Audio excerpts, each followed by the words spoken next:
हमें यहाँ पर ABCD, जिसमें ये हमारा आयत है, आयत का हमारे नाम है आयत ABCD। इसमें AB जो लंबाई है वो बराबर 18 सेंटीमीटर है और जो चौड़ाई हमारी BC है वो 10 सेंटीमीटर है। तो हम अपने इस आयत पहले खंड में इसका क्षेत्रफल निकालेंगे। आयत ABCD, ये जो हमारा है इसका क्षेत्र हमें निकालना क्या है, EFBC का क्षेत्रफल ही ज्ञात करना है। तो पहले आयत ABCD का क्षेत्रफल निकालेंगे,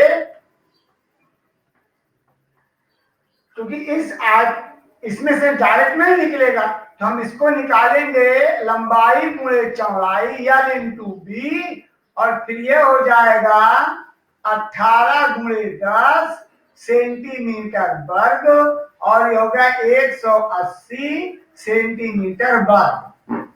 अब बेटा इसके लिए हमारे पास दो त्रिभुज हैं। एक त्रिभुज है AEF, और इस AEF में माप दी गई है। AE बराबर 10 सेंटीमीटर और AF चित्र में ही लिखा गया है 6 सेंटीमीटर। और अब हम यहाँ त्रिभुज AEF का क्षेत्रफल निकालेंगे। सूत्र हमें याद है 1/2 base into height, 1/2 base into height. अब हम जब यहां पर लिखते हैं 1/2 बेस इंटू हाइट, 1/2 गुणे 10 गुणे 6 सेंटीमीटर का वर्ग। सरल कर लो, 2 तिहाई 6, 30 सेंटीमीटर का वर्ग। ये हो गया। इसके दूसरे खंड में हम निकालेंगे त्रिभुज BEC का। इसमें फिर हम लिख लेंगे माप BC बराबर 10 सेंटीमीटर और BE बराबर 8 सेंटीमीटर। अब लिखेंगे त्रिभुज BEC का क्षेत्रफल। अभी जैसे हमने पहले निकाला उसी फार्मूले का प्रयोग करेंगे। 1/2 फिर यहां पर हम लिख देंगे और सेंटीमीटर का वर्ग। सरल करेंगे 2 चौकाठ बराबर 40 सेंटीमीटर का वर्ग। इस प्रकार हमें इन दोनों अपने त्रिभुजों के मान ज्ञात हो गए। हमने पूरे क्षेत्रफल का भाग निकाला है। अब हम यहां लिख सकते हैं अपने अगले क्रम में छायांकित भाग, छायांकित भाग जिसका क्या नाम है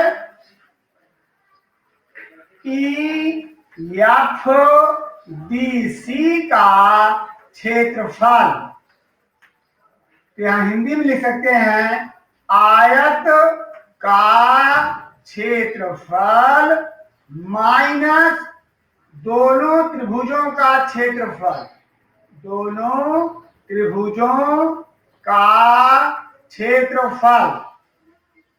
इस क्रम में हम यहां से लिख लेते हैं आयत का क्षेत्रफल 180 माइनस दोनों त्रिभुज 30 प्लस 40 सेंटीमीटर का वर्ग, 40 सेंटीमीटर का वर्ग। तो हमें अपने इस प्रश्न को यहाँ ध्यान देना है। प्रश्न हम जब ध्यान से समझेंगे, क्योंकि ये दोनों अलग हो जाएंगे, अगर हम इसको काट कर अलग कर देंगे तो हमारा आयतन इतने से कम हो जाएगा। तो यहाँ लिखेंगे 180 ऋण 70 सेंटीमीटर वर्ग, और जब हल करेंगे ये हो जाएगा 110 सेंटीमीटर वर्ग। इस प्रकार हमारे इस प्रश्न का, इस समस्या का हल हमें इस क्रम में मिल जाएगा। इसी प्रकार बेटा हमारा जो दूसरा प्रश्न है जो एक वर्ग पर आधारित है, हमें उसे भी इसी तरह से हल करना होगा। जैसे कि उसमें लिखा गया है, यहाँ अगर कोई समस्या हो तो बता सकते हो, अभी हम इसको सॉल्व कर देंगे। जो भी पॉइंट यहाँ समझ नहीं आया है, यहाँ पर पहला हमारा आयत है, उसका क्षेत्रफल निकालेंगे। फिर यहाँ एक त्रिभुज है, यहाँ दूसरा त्रिभुज है। अगर अपने हम इस आयत में से इन त्रिभुजों को काट कर अलग कर दें तो यह हमारा रंगीन छायांकित चित्र दिखाई दे जाएगा। और रंगीन छायांकित चित्र का क्षेत्रफल पूरे आयत के क्षेत्रफल से इन त्रिभुजों को घटाने के बाद प्राप्त हो जाएगा। और ठीक इसी तरह हम अपने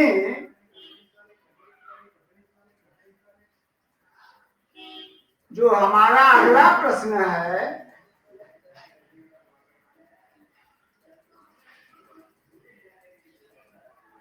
ये हमारा जो ये दूसरा चित्र है, इसकी संरचना वर्ग में की गई है, लेकिन ठीक यही तरीका वहां पर भी प्रयोग होगा। और पहले में जो हमने आयत का क्षेत्रफल निकाला था, हमें वहां पर वर्ग का क्षेत्रफल निकालना पड़ेगा। शेष क्रियाएं इन्हीं त्रिभुजों की तरह ही गणना होंगी और अंत में उसे भी हम घटा करके ही प्राप्त कर लेंगे। हम इसे केवल तुम्हें अपने हल के लिए समझा दे रहे हैं स्टेप वाइज, और तुम्हें इसे सॉल्व करना है। 20 सेंटीमीटर,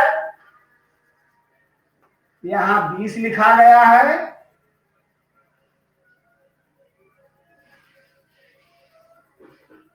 और हमें फिर इसे अच्छी तरह ध्यान देके समझ लेना है।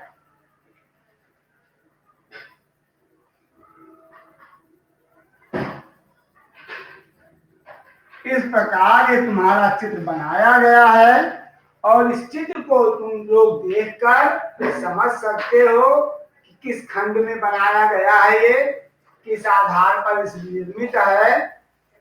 और फिर यहाँ हम इसे ध्यान दे सकते हैं।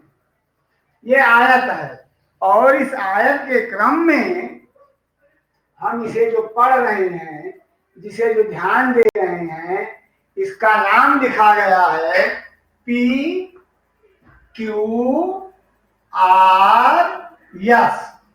ये जो बिंदु हैं, इसको हमने यहाँ T लिखा है चित्र में, और इसको L, ये इसके मध्य बिंदु हैं। तो ये 10 सेंटीमीटर है, और ये भी 10 सेंटीमीटर है, यहाँ भी 10 सेंटीमीटर है, और ये भी 10 सेंटीमीटर है।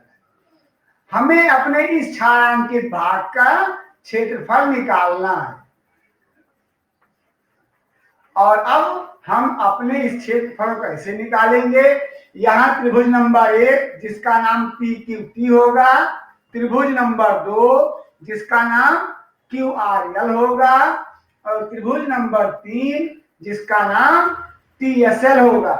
ये 3 त्रिभुज बनेंगे, और नंबर 1 हम यहाँ लिखेंगे वर्ग PQRS की भुजा, जो कि हमारे प्रश्न में अपने QR से स्पष्ट है, बराबर 20 सेंटीमीटर। तो हम यहाँ इसका क्षेत्रफल निकाल देंगे।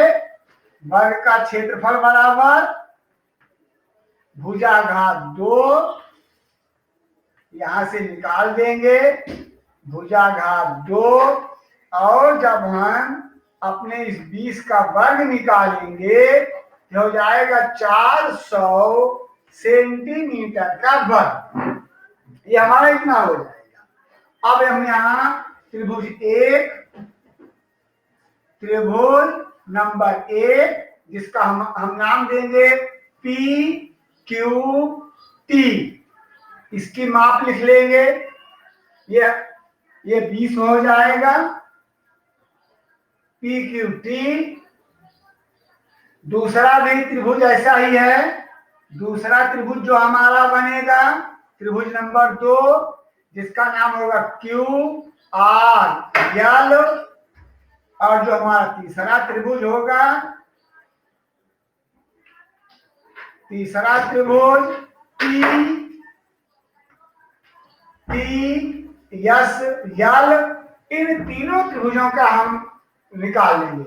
देखो इसमें हम देखते हैं, दोनों के आधार 20 मान लेंगे, ऊंचाई 10 हो जाएगी, तो यहाँ इनका हम क्षेत्रफल निकाल लेंगे इन दोनों के लिए। इसका होगा 1/2 बेस गुणे हाइट, दोनों का यहीं से निकल जाएगा। तो त्रिभुज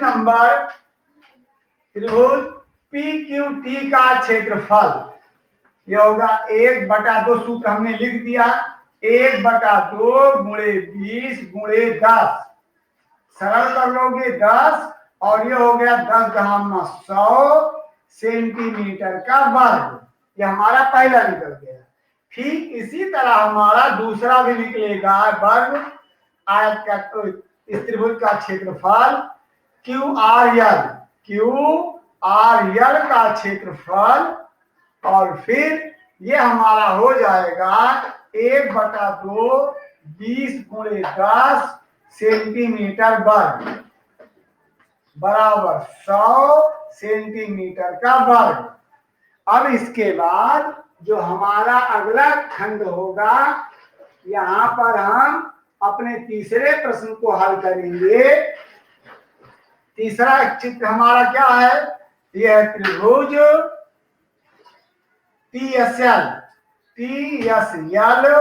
यहाँ टी एस की लंबाई 10, एस एल की लंबाई 10, तो 1/2 गुणे 10 गुणे 10 सेंटीमीटर का वर्ग, सरल कर लोगे ये हो गया 50 सेंटीमीटर का वर्ग। इस प्रकार ये 50 सेंटीमीटर का वर्ग हो गया। अब अगले क्रम में हमने यहाँ वर्ग निकाला है, तो छायांकित भाग, फिर वही प्रक्रिया, छायांकित भाग त्रिभुज टी क्यू एल का क्षेत्रफल बराबर वर्ग का क्षेत्रफल माइनस त्रिभुज 1, 2 और 3 का क्षेत्रफल। इस क्रम से हम यहाँ लिख लेते हैं, और यहाँ फिर लिखेंगे 400 माइनस 100 धन 100 धन 50, ये हो गया 400 माइनस 250 सेंटीमीटर का वर्ग, और सरल कर देंगे 150 सेंटीमीटर का वर्ग। बेटा देखो यहाँ गणना अधिक है, यहाँ 3 त्रिभुज निकालना है, 4 क्षेत्रफल निकालने के बाद हमें गणना करनी पड़ेगी, और हम इन 4 गणनाओं को हल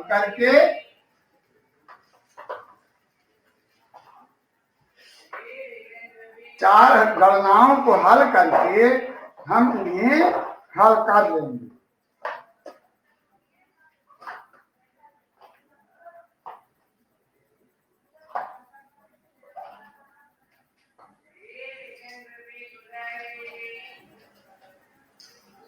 ये हमारे प्रश्न हो गए, इस पर हम इन्हें हल कर लेंगे और इनको समझने का प्रयास भी करेंगे। ये हमारे प्रश्न हैं। यहाँ 3 त्रिभुज, त्रिभुज नंबर 1, त्रिभुज नंबर 2, त्रिभुज नंबर 3, इन तीनों के क्षेत्रफल निकाले गए। अंत में वहां हम घटाने के लिए उसका प्रयोग कर लेते हैं। और जो अंतिम प्रश्न है वो तुम्हारे लिए बहुत ही सरल है।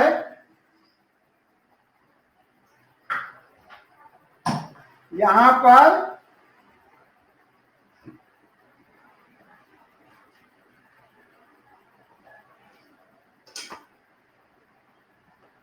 चलिए हम तब तक अपने इस प्रश्न को देख लेते हैं।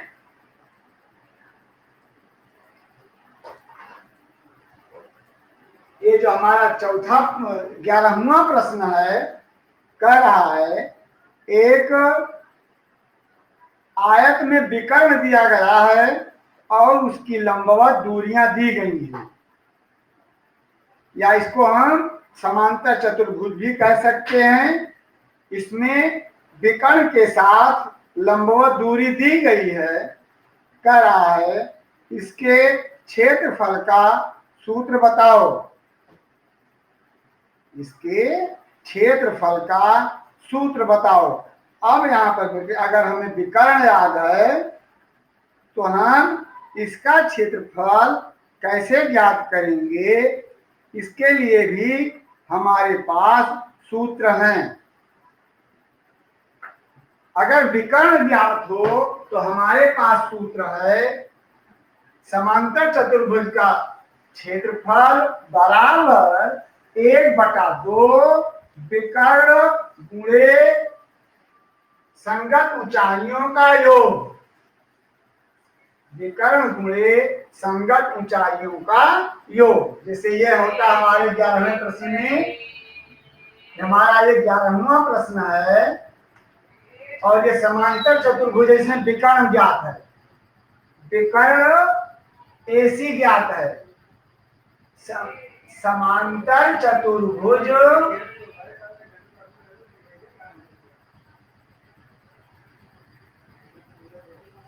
समांतर चतुर्भुज है और उसमें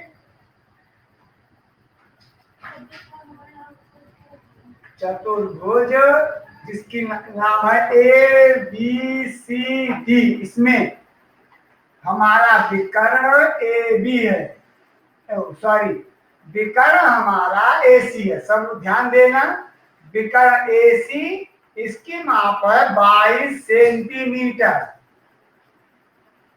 विकर्ण AC है 22 सेंटीमीटर।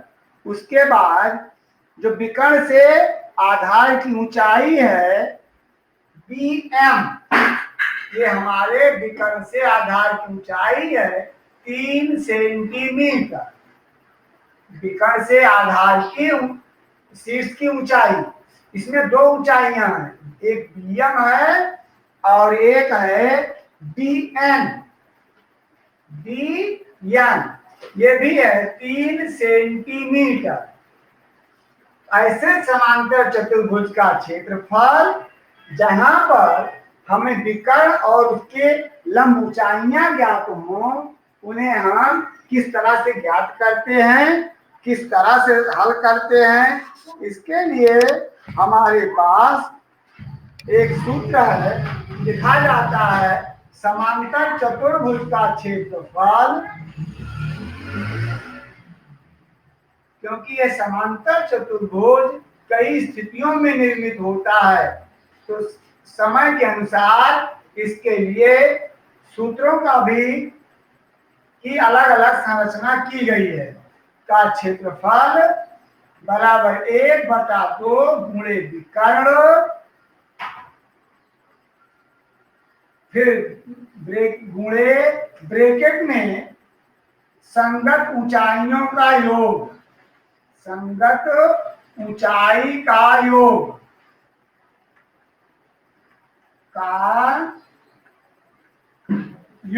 अर्थात यहां लिख देंगे 1/2 गुणे AC गुणे ब्रैकेट में DM प्लस AN। इस क्रम में हम इसे लिख देंगे 1/2 गुणे 22 गुणे DM 3 प्लस AM 3 सेंटीमीटर वर्ग। सर कर दो, ये हो गया 11। तो 11 गुणे यहाँ जोड़ दो 6 सेंटीमीटर वर्ग और गुणा करोगे तो 11 छंग 66 सेंटीमीटर का वर्ग। इस प्रकार ये हमारे हल हमें मिल जाते हैं। तो हमें समय के अनुसार अपने प्रश्नों को हल करने का प्रयास करना चाहिए और इन सूत्रों को, फार्मूलों को हमें याद करते हुए बराबर प्रयोग में लाना चाहिए।